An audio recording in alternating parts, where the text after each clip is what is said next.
Kalos, créateur de vêtements, bijoux et accessoires français. Soutenez l'artisanat patriote et offrez un cadeau qui a du sens sur kalos-france.com. Kalos présente. Ici Sud Radio. Les Français parlent au français. Je n'aime pas la blanquette de veau. Je n'aime pas la blanquette de veau. Sud Radio Berkov dans tous ses états.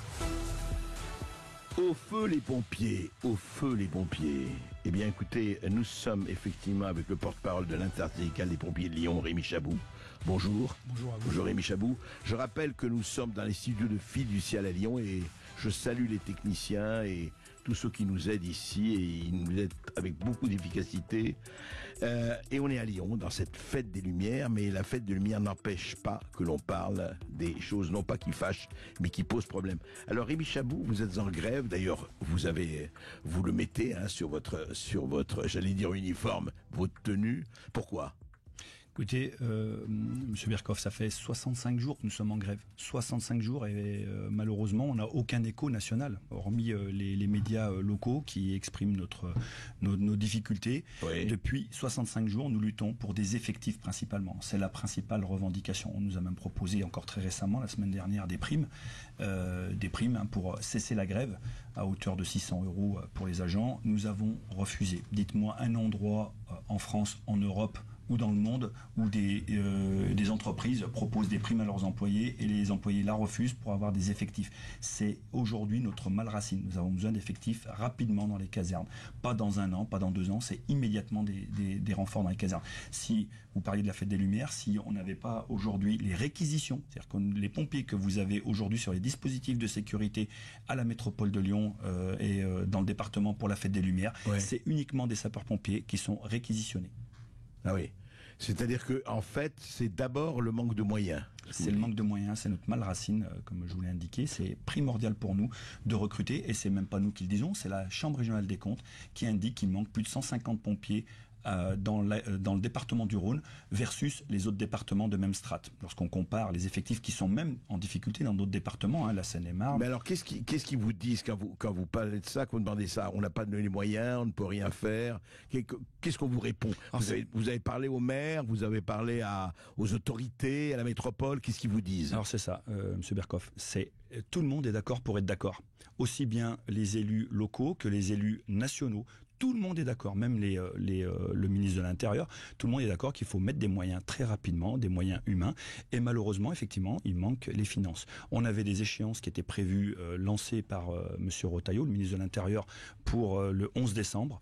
Et malheureusement, ou heureusement, peu importe, en tout cas, on se retrouve dans une situation... Oui, Monsieur Retailleau n'est plus ministre de l'Intérieur depuis hier. Oui. Donc notre interlocuteur qui lançait un Beauvau de la sécurité civile concernant les pompiers et les modes de financement, très rapidement, je vous une parenthèse, les modes de financement aujourd'hui, hormis le contribuable qui finance local, qui finance les secours, puisque nous sommes des fonctionnaires publics territoriaux, donc nous sommes... Territoriaux, il faut le rappeler.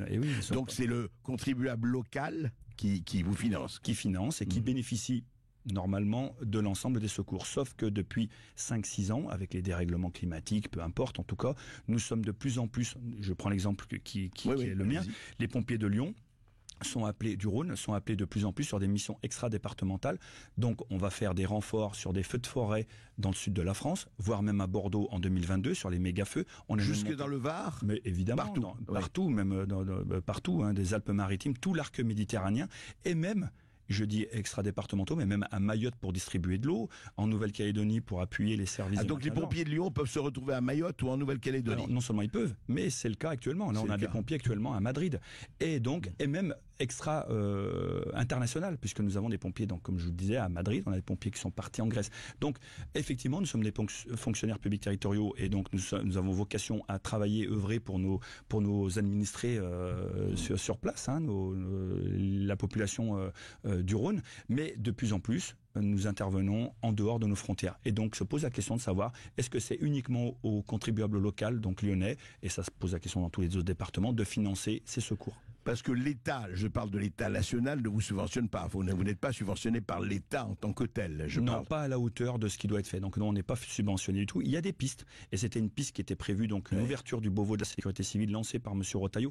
Et même, je vais faire un petit feedback, également par M. Darmanin il y a quelques mois en arrière. L'ancien ministre de l'Intérieur, bien sûr. Mais il y a quelque chose quand même qui pose problème. Et qui pose problème aussi bien pour vous que pour les soignants, que pour les agriculteurs.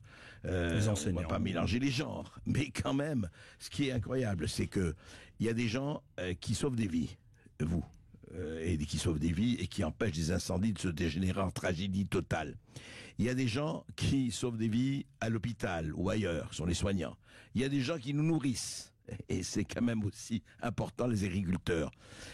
Comment il se fait que donc le prix de la vie est mesuré, c'est-à-dire que ce qu'on vous dit, parce qu'on vous disait ça hors antenne, Rémi Chabou, il disait oui, vous comprenez, nous on lui dit mais vous rapportez quoi, vous produisez quoi. Donc la vie humaine, c'est un produit. Je veux dire, le secours à la vie humaine, c'est un produit qui doit être chiffré, c'est ça? Alors, le dénominateur commun à toutes les professions que vous avez évoquées, c'est effectivement, nous considérons, et je pèse mes mots, un mépris total de nos autorités locales comme nationales. Et effectivement, depuis quelque temps, on nous laisse entendre que c'est quand même perte et profit. Hein. Les sapeurs-pompiers, lorsqu'on finance des pompiers, des recrutements, on produit rien du tout. Sauf que nous, on considère qu'il y a ce qu'on appelle une notion qu'on essaye d'instiller dans l'esprit des gens, c'est le coût du sauvé. Lorsque vous avez une entreprise, par exemple, qui brûle, et que les pompiers, en intervenant rapidement, et puis qui sont formés et qui sont en nombre suffisant, arrivent à sauver les 2/3 de l'entreprise avec toute la partie stock, etc. Eh bien, finalement, les assurances n'auront pas à reconstruire ou financer cette perte. Avec autant ce qu'il aurait fait si vous n'étiez pas intervenu. D'où le coût du sauvé. La valeur du sauvé, peut-être, le terme juste. Et ça, c'est une notion qu'on voudrait faire comprendre à nos élus, en disant que les pompiers, non, c'est pas si perdu que ça, en fait. Non, mais vous savez, quand je vous entends, on se dit c'est hallucinant. Je souhaite, et je ne suis pas le seul, qu'on ait en France, mais très vite, ce qu'ils sont en train de faire en Amérique avec Elon Musk et Vivek Ramaswamy, des dépenses de l'État. Où va l'argent? On voudrait savoir s'il est bien réparti. Après tout, nous sommes les copropriétaires de la Maison France. On voudrait savoir où ça va. Et ça devrait aller aussi, et peut-être avant, sur des gens qui font ce que vous faites et d'autres. Mais en fait... donc vous attendez pour le moment, il va y avoir un nouveau gouvernement, vous attendez effectivement vos nouveaux interlocuteurs.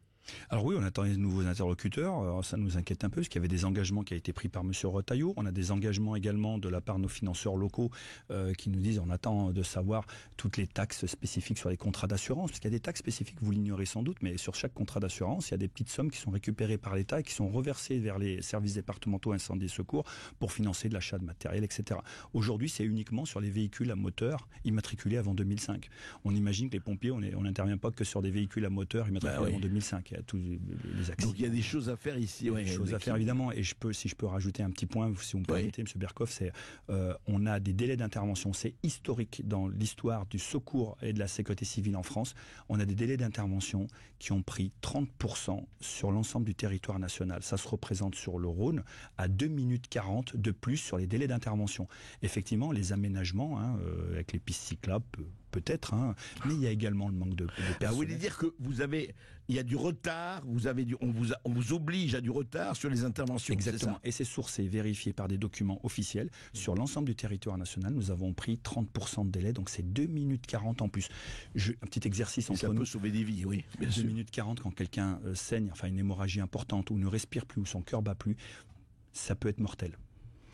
Oui, écoutez, on espère vraiment que cette espèce d'entre-deux, de no man's land qu'on peut dire ne dure pas et que vous pourrez reprendre. Mais pour le moment, vous êtes en grève, vous continuez la grève. On est en grève, et cet après-midi à 16h30, puisque les pompiers, lorsqu'on est en grève, on est réquisitionnés, donc on est totalement invisibilisé. Vous voyez, on met des scratchs sur nos torses pour dire qu'on est en grève, on fait le boulot quand même, et la population ne saurait souffrir du fait de nos grèves. Donc vous êtes là pour la fête des Lumières. Évidemment, et très très visible, et ça fait 2 mois et demi qu'on a prévenu. Hier, nous avons eu une discussion un peu surréaliste avec les autorités donc qui représentent l'État, le préfet, qui nous interdisait de manifester sur les ponts de Lyon. Donc on sera bien sur les ponts de Lyon, le pont Lafayette et pont La Guillotière. Et je vous assure qu'on sera extrêmement visible pour faire passer le message. Il est hors de question de rester invisible comme on nous l'a fait pendant les Jeux Olympiques de Paris, où les sapeurs-pompiers ont eu des semaines de congés supprimés sans aucune mesure compensatoire. Oui, il y a vraiment des problèmes. En tout cas, vous ne serez pas visibilisé. En tout cas, sur Sud Radio aujourd'hui, vous êtes audible. Merci beaucoup. Merci Rémi Chabou.